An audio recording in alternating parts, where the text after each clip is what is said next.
இந்த பகுதி வாழ் வாக்காளர் பொதுமக்களே,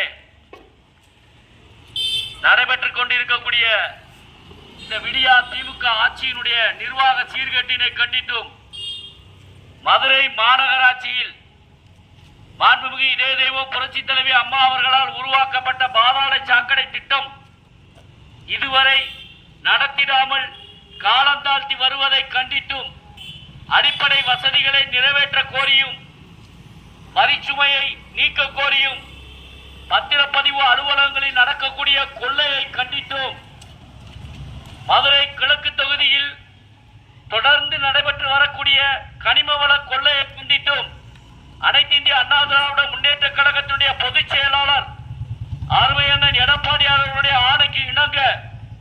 வருகின்ற 16ஆம் தேதி சனிக்கிழமை திருப்பரங்குன்றத்திலே கழகத்துடைய அமைப்பு செயலாளர் அண்ணன் தங்கமணி அவர்களுடைய தலைமையிலும் கழகத்துடைய புறநகர மாவட்ட கழக செயலாளர் அருமையண்ணன் வி ராஜன் செல்லப்பா அவர்களுடைய முன்னிலையிலும் நடைபெறக்கூடிய மக்களுக்கான கண்டன ஆர்ப்பாட்டத்திற்கு பொதுமக்களாகிய நீங்கள் இளைஞர் பெருமக்களும் உங்களுடைய மேலான ஆதரவு